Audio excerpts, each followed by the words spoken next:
So I want to welcome everybody to Crystal Coast Unity this morning. So glad you're here on this beautiful May day.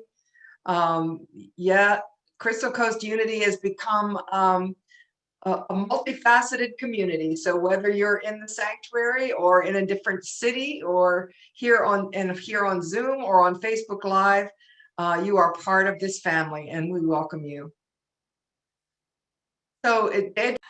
All right, everyone, let's begin our service again with an opening prayer as we usually do. And we open this month of March in recognition of the month of power. We'll be talking about power throughout the month, and we'll open in that same theme. At the center of my being, there is a power, which is a joyous, creative power. My recognition of this power causes it to act through me as me. In this moment right now, I recognize it and say, come forth. And it speaks to me and says, break through every obstruction with which time, space, and memory have surrounded you. Break through every pattern of I can't, or I shouldn't, or what will happen if I do. Break free from my background, heredity, conditioning, and tradition. Divine power in me, come out and operate through me in creative ways of good, unrestricted by my limiting beliefs and all thoughts of separation. Come out and operate as me. There is a joy at the center of my being. This joy I did not create, but it created me. This joy in me is spiritual power. I now release it. Nothing in me blocks it from coming forth. I let it out, and it finds new and creative ways to appear. Every minute of every day, it reminds me that I am a whole and wonderful person. It takes me out of beliefs in what I am not into what I truly am. And it takes me into what I want to do and what I will do. And it takes me into a greater sense of possibility than ever before. And for this great power, I am grateful. And so it is. Amen.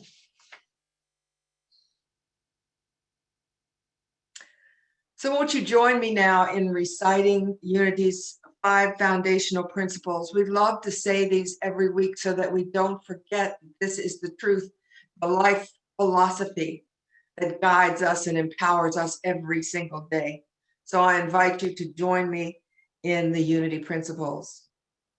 Principle 1, God, absolute good and unconditional love, is the one constant presence and power in our lives and in the world. The gift of this principle is faith. All human beings are made in the image of God, and so our core essence is also goodness and love. The gift of this principle is self-esteem. We create our life experiences through our way of thinking and feeling. Everything we manifest begins with a thought. The gift of this principle is personal power.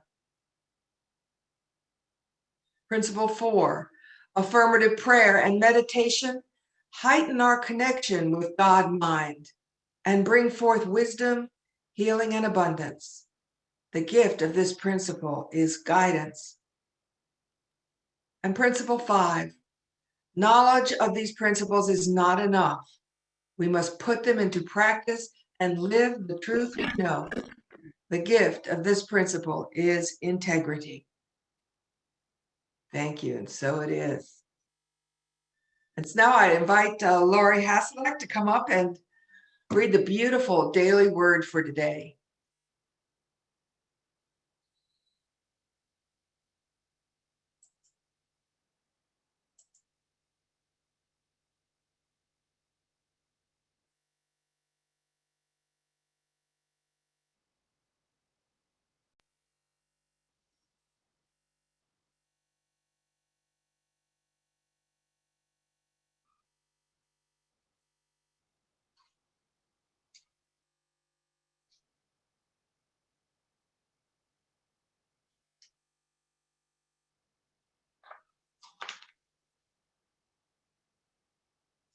Oh, it's unfortunate. Human understanding. Sounds good.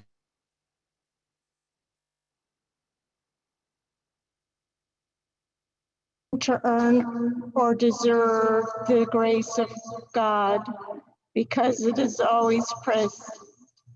Mine to claim in any situation.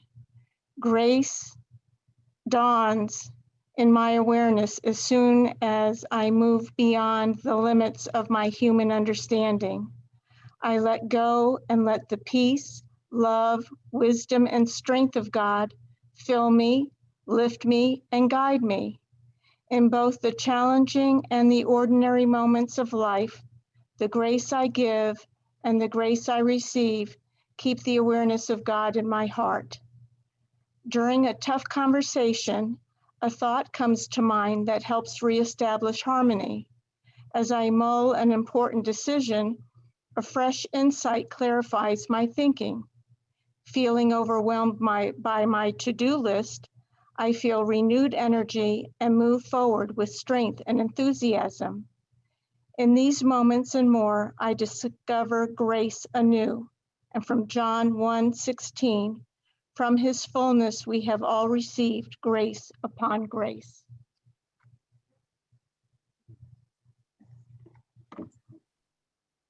Thank you, Lori. And now,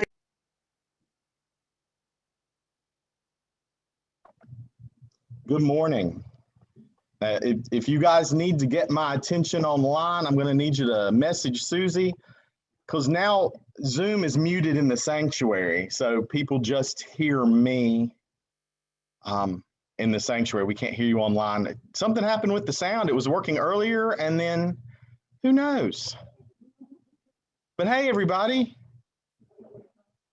Let's see. And I'm going to remove this spotlight because that's weird looking. Susie's okay.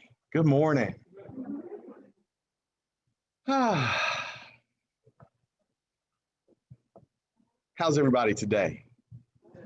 Good. I want everybody online to give me a thumbs up. Give me a thumbs up. Okay, so I know people are listening. They can hear me. Happy Sunday morning. Happy Sunday. We had a glorious weekend. I don't know what the rest of you did, but some of us got together on the beach yesterday. We had an amazing drum circle. And then Teresa and Kurt welcomed a bunch of us into their home last night. We had an incredible, incredible time. There was lots of music, lots of merrymaking. And how on earth is it already May? I mean, wow, it's already May.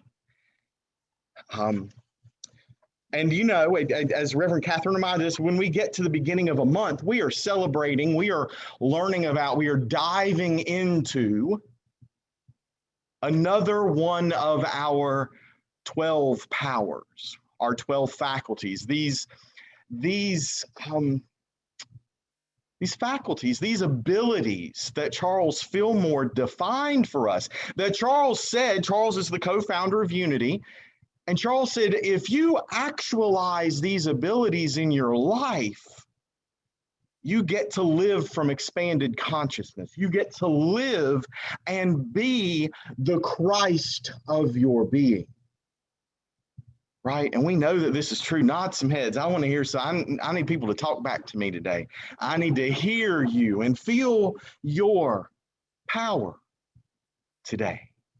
Because today we're gonna start talking and learning and diving in to this idea of spiritual power.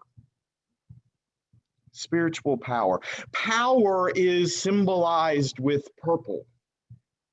And so we're going to light a purple candle today. Everyone that's online, I'll show you, we've got a purple candle right here. We're going to light that. Sanctuary, they're going to see me do this. One time I lit a candle, people thought I was going to start on fire. That didn't happen. It's far enough away from me. But we light this candle as we bring light to our awareness of the power that is available, the power that is us. Right? But we don't do this alone. We do this in concert with our other faculties, our other abilities. And we know that we have, over this year, we've been talking about them, right? I tell you that there's going to be a year, right? And we know we've got faith and we have strength. What else do we have? Wisdom, and we have love. That's what we've covered so far. We have faith, strength, wisdom, and love. And we know that we mature these, that faith becomes conviction when we live in the truth of spirit. Right? We know that strength becomes our supremacy when we know that we don't have strength, but that we are the embodiment of strength. We know that our wisdom becomes we have that vibration in the pit of our stomach, our solar plexus, this place where the Christ as you is one with this consciousness that you are embodying here in this amazing playground. Love matures into atonement, right? Atonement, that at one-ment, that place where we know our oneness. Yes, our oneness, the truth of who we are. And so in power, we are looking at power so that we might mature this spiritual power to mastery.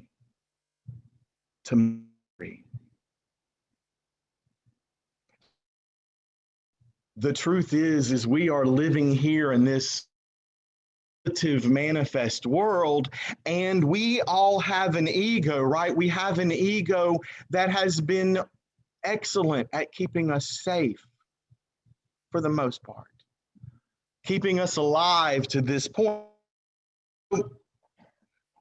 We can live in constricted consciousness and have our power, our dominion rooted in our ego,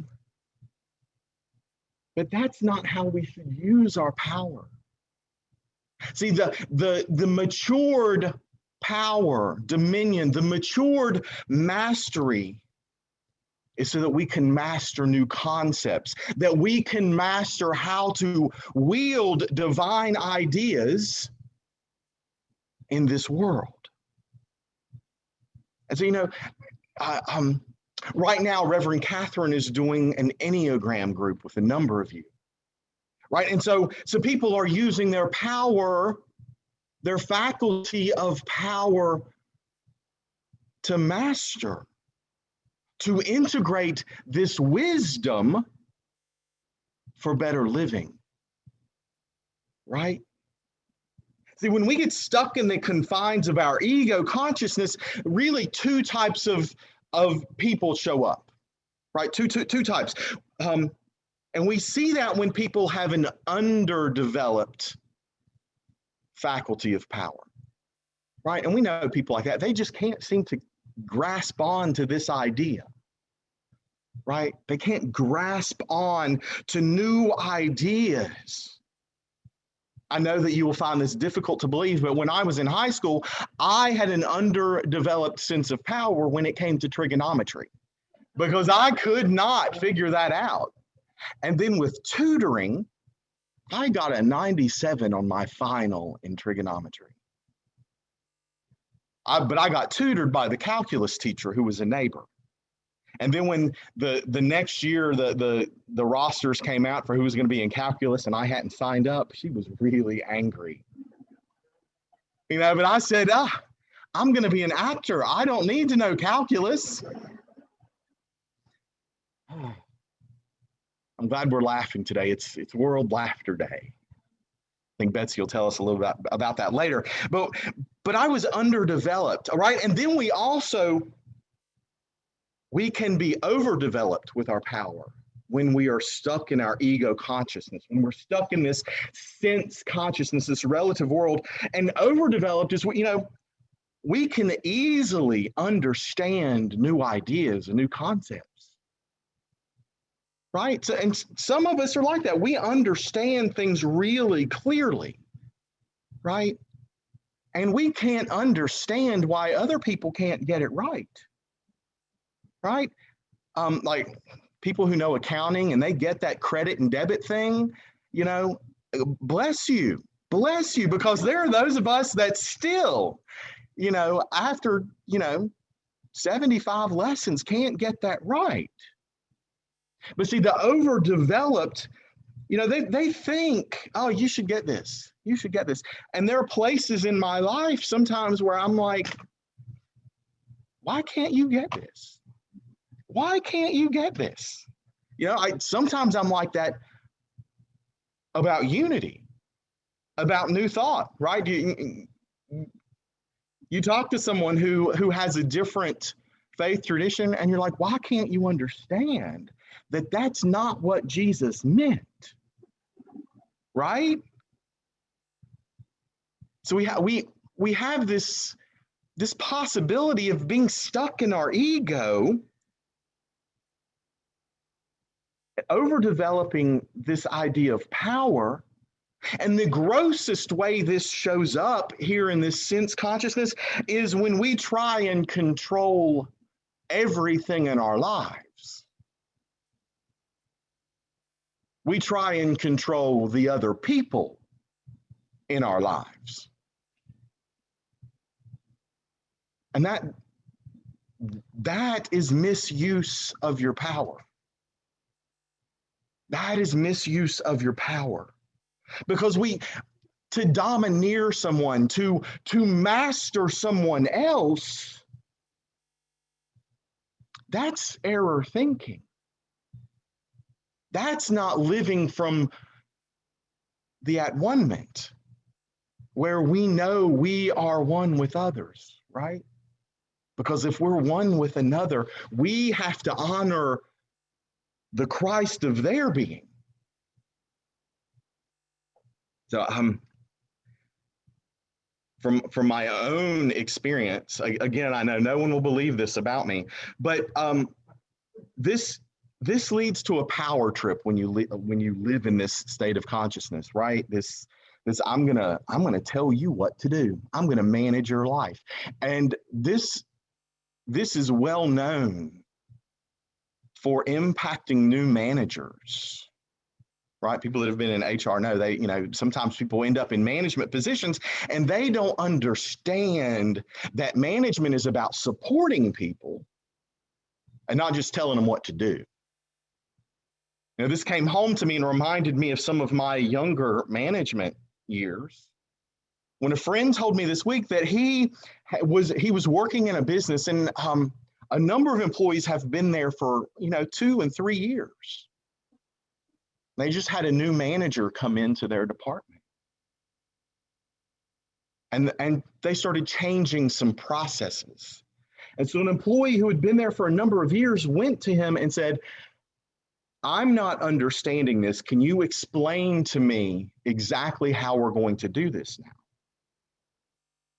And the response was, you don't need to understand. You just need to do what I tell you to do.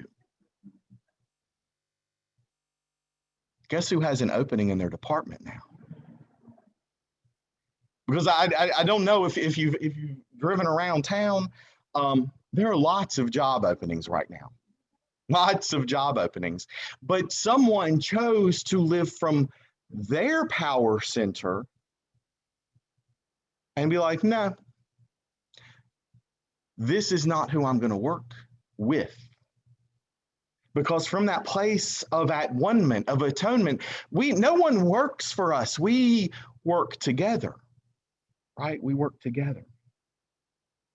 So accurate use of our power faculty, even when we're in our ego state, accurate use of our power faculty is for us to hold dominion over our thoughts and our feelings. Because the truth is this, the only thing that you can change in this world, in this relative state of consciousness, of the world of manifestation, the only thing you can change is you. And that begins by changing your thoughts and changing your feelings about how things are showing up. Right? And when we can master our own thoughts, our own feeling nature, we learn to master and control based on ideas, on truths, on principles. These things that we know as divine law that exist in the spiritual plane, because everything in spirit is available to you. You get that, right? You know that. Say yes. Yes. We learn to wield our mastery over our 12 powers. Right? We learn to master power. We master our faculty of love and of wisdom, of strength, of imagination, of will, of order. And see, we're going through these 12 powers one by one this year, but the truth is they all exist simultaneously, and we are learning how to braid them together and live from the truth of who we are. And see, our power is this vital energy that enables us to accomplish, to follow through. Power allows us to do things once we learn mastery, right? And unless we use it first and correctly within our own consciousness, we fail to support these other powers. Right? First, we have to learn how to master our thoughts and our feelings in consciousness, and then it begins to show up here in this physical realm. But first, it must happen inside. And so this morning, we're going to look at 7 steps. 7 steps to mature our power into mastery. Love that number 7, don't you? 7 days for creation to occur. 7 for spiritual completion. And so the first step is control. Control is where we exercise authority, that we direct and we command our thought and feeling nature. Right? We must command our thoughts. We cannot be a victim to these error thoughts in us. We must learn to use our denials and our affirmations to throw out that which no longer serves and lift up the truth. So we can easily affirm things like, I am Christ, right? That's what we're moving towards, is to be able to claim that with the truth and the power, letting that course through us with strength. I am Christ. Say that. I am Christ. Getting to that place means we start with control. The next step in moving towards mastery of this is poise. Poise. I was going to talk about a dancer, but then I realized that was a little bit of an oxymoron for me to talk about dancing. So y'all are all supposed to laugh at that. But I want you to think about cat. A cat that's getting ready to pounce. Right? So the cat is ready to move, but is completely relaxed. Right? It's relaxed into this moment, a state of non-tension, ready for the energy to spring forth, to create movement. And that's what we do with our power faculty. Once we're controlling our thoughts and our feelings, we relax, a state of non-tension, knowing that at any moment we can channel forth an incredible amount of power. Right? Our control directs the power. So we stay poised, relaxed, and alert, always desiring the good, the best and highest for everyone, standing in our strength, standing with conviction, right? And then we move on to this idea of accord. Accord.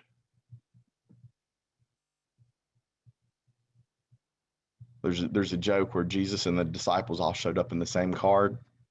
You heard? Yeah. Jesus and the disciples all showed up to the same place, and they were in one Honda together. They were all of accord. I'm old enough now to use dad jokes. Accord. We are harmonizing our consciousness with this unlimited energy of creation that is available to us, right? It is the Christ potential that is present in all things, in all people. And so we harmonize our consciousness. We are controlling our thoughts and our feelings. We are relaxed and attentive and ready to channel forth, and we stand in this place in harmony, desiring nothing but the best and highest good. See, this is our active preparation. Our active preparation, because using power comes with responsibility. Yes? Using power comes with responsibility. Because when we use power, there is an outpouring of vital energy. And so we have to be responsible for how we use this. And harmonizing with this creative spirit ensures the greatest and highest good. And then our next step is endowment. Endowment. We are endued with power. It is our initial experience of spiritual power. The realization that the power source is not out there someplace. Do you get that? Power's not out there. Because power is everywhere, equally present. Because power is a divine idea. Divine ideas, the sum total of the divine ideas is Christ expressing. Divine ideas are God, and we affirm every week that God is everywhere present equally. And so power's not out there exclusively. I mean, there's power out there, but there's power here. There is nothing but power here present. And so we become aware of this power that is present. And we're relaxed and we're attentive and we're ready with the responsibility to channel our power. Yes? You know how we do that? We talk about this too every week. I remind you. Reverend Catherine reminds you. We cultivate this power with our prayers. We cultivate this power with cleansing our thoughts and our feelings. We cultivate this power by revisiting our covenant. Remember, it's May, and back in January, I invited you all to have a covenant with this thing we call spirit, God, creative energy, whatever you want to call it. We revisit this covenant to know that this power is available all the time. And then we know power. The next step is we know power. We experience our consciousness as an open channel for spiritual power. Right? It's like a copper wire. A copper wire. I know the people that have played with electricity, they know this, that electricity runs through copper. That's why copper is so valuable. Electricity runs through copper with no resistance. And so we get to know ourselves as like being like a copper wire. And we just let the energy run through us. We stay relaxed and we stay attentive and we are ready to channel power. But we also have to, with power comes responsibility, yes? And so our responsibility is we have to make sure that we are rested, that we are renewed, that we are revitalized in our being. Right? We know here at Unity that we are spiritual beings having this embodied physical experience. And so to be rested and to be renewed and to be revitalized means that we care for our temples. Right? Your body is a temple of the Lord, my God. Your body is a temple of the divine law of creative energy. And so you have to take care of it. You have to take care of it. And when we are living in that place, and that's a place of order, which we'll talk about later in the year, we get to dominion. This place of dominion where with authority and distinction, we take command of every situation. That's what our way shower did. Remember that? In every situation, Jesus showed up with authority and distinction. And that's who the Christ of you is invited to be in this world. It is to show up with authority and distinction, showing up with energy, with power, as the presence of love. Self-mastery. Dominion is self-mastery, right? Jesus said, all power is given unto me in heaven and earth. All power is given to me, but he's our way shower. That also means that all power is given to you at the spiritual realm and here on earth. When we learn how to walk the path of power. And finally, our seventh step, our place where we move into is mastery. Is mastery. Not masters of anything else here in this physical world, but mastery. Self-mastery. As I was preparing this, I was thinking about He-Man. Does anybody here remember He-Man? People that have kids my age, you'll know He-Man. He'd pull, this, unassuming looking cartoon character would pull out a sword, raise it in the air, and yell out, "I have the power." And then magic things would happen, and he would be transformed into, this bodybuilder looking kind of cartoon character. And see, we get to be the masters of our own universe. Right? This infinity of spiritual power and space and love that resides as you in your consciousness. Except we don't claim this with I have the power. We claim this by I am power. Right? I am power. Because to get to the place where we know that we know that we know I am Christ, we also have to know that I am faith, I am strength, I am wisdom, I am love, I am power. I am power. I want to invite you to say that right now. Claim that. But I need you to really claim that truth.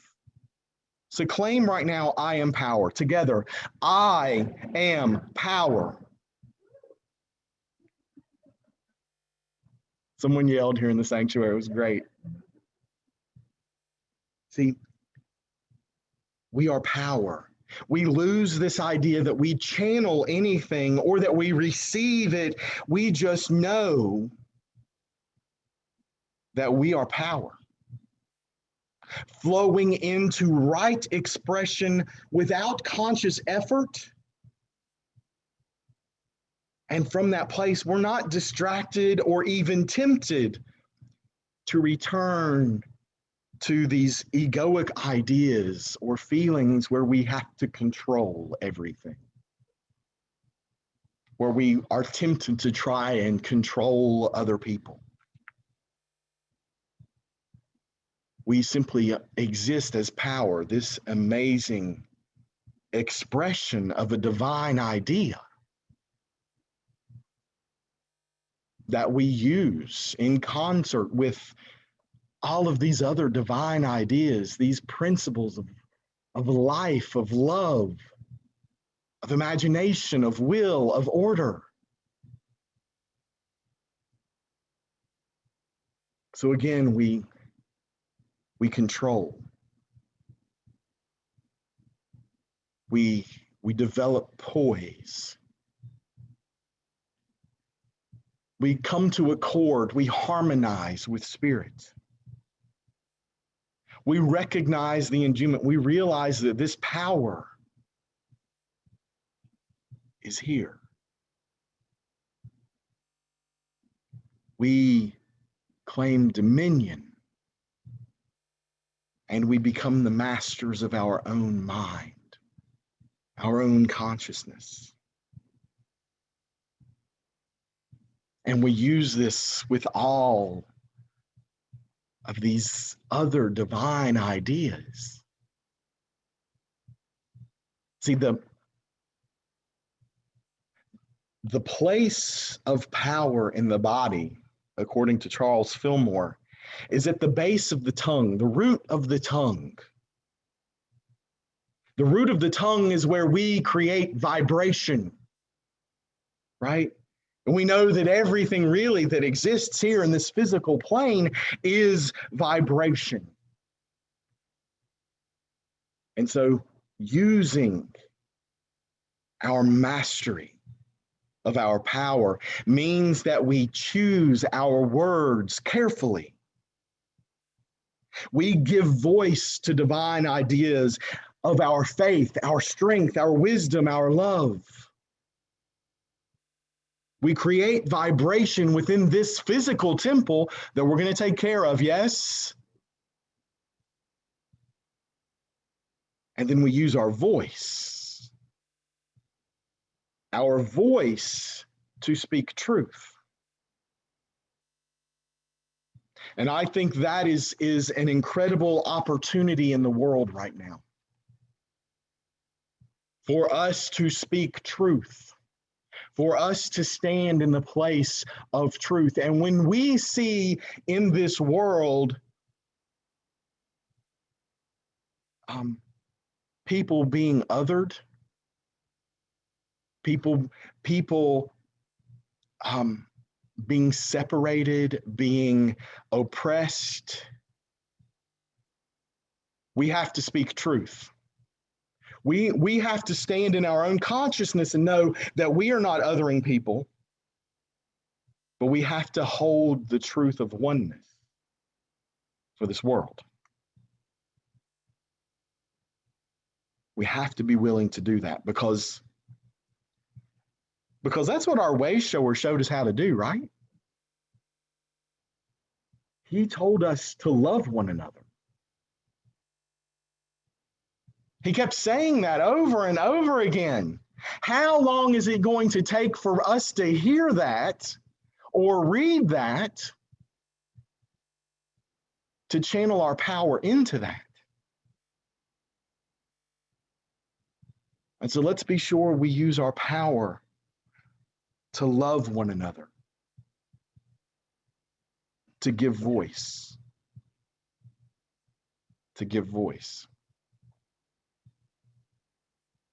This morning, I want to provide a platform for someone else to give voice.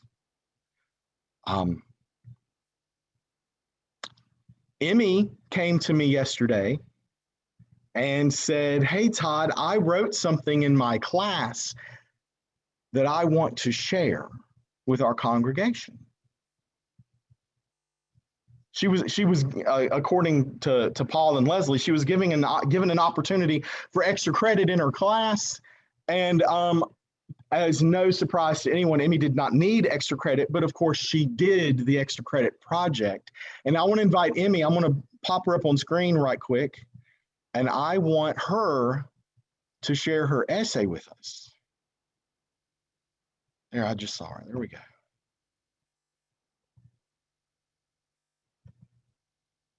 Hey, Emmy.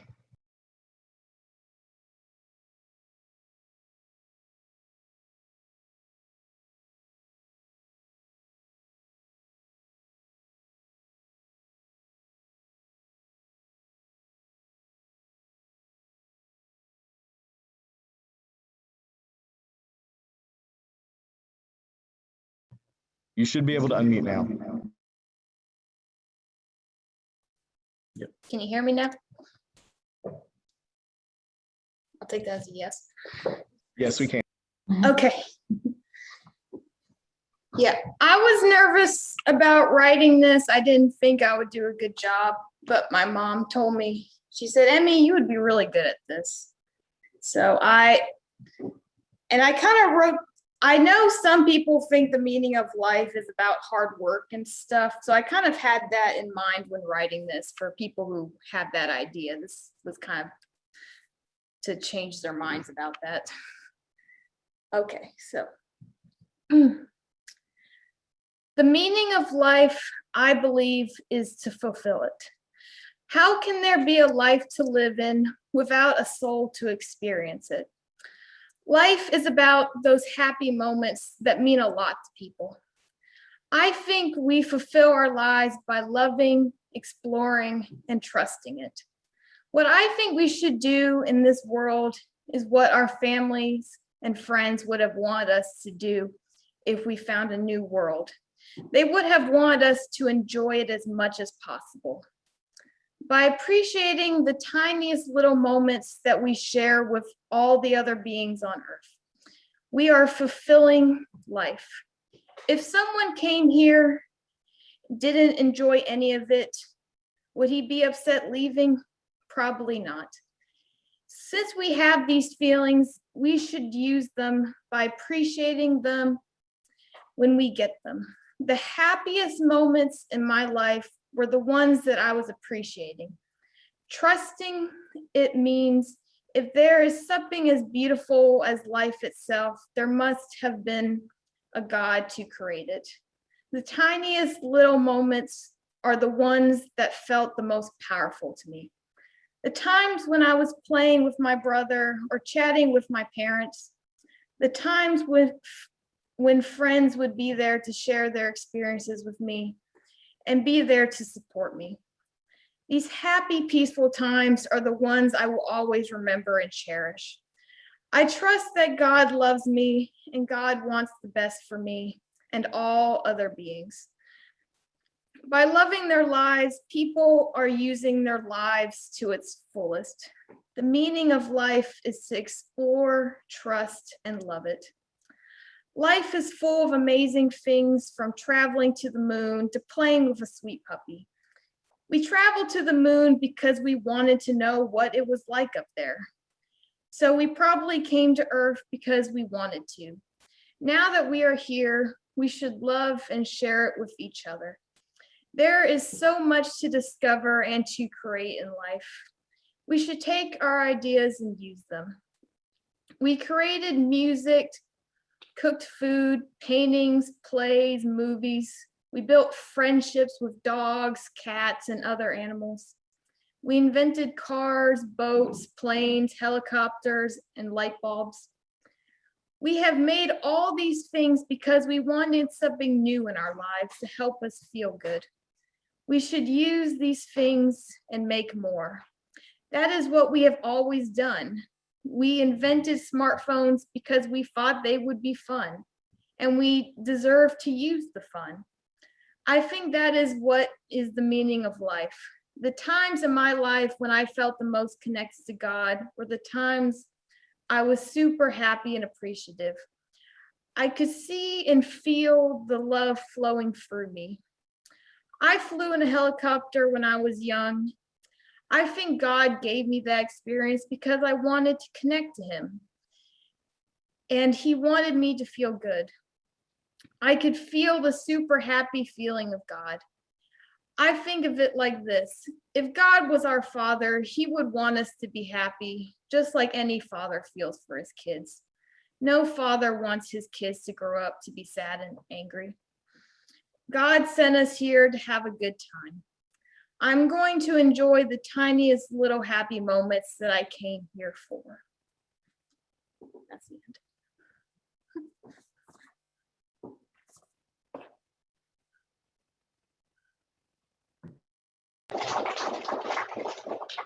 Thank you, Emmy. You're getting a lot of applause here in the sanctuary. We appreciate you sharing, and eventually I'll find my way back here. There we go. Okay. Our power of power. Using our voice to claim the truth. We're here to have fun. We're here to create.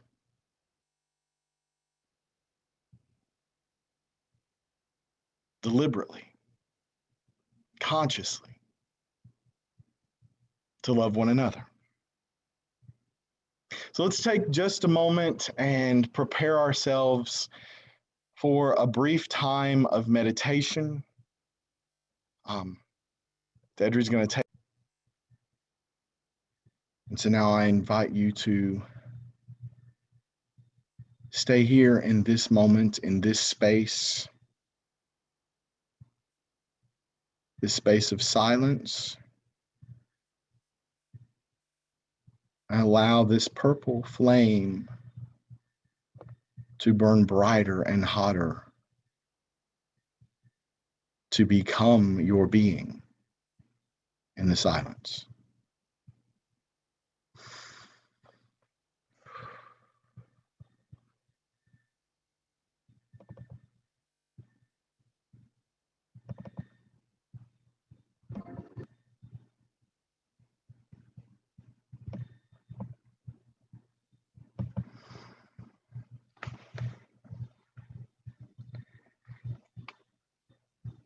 And when you are ready, you can bring your awareness back to this place and this time.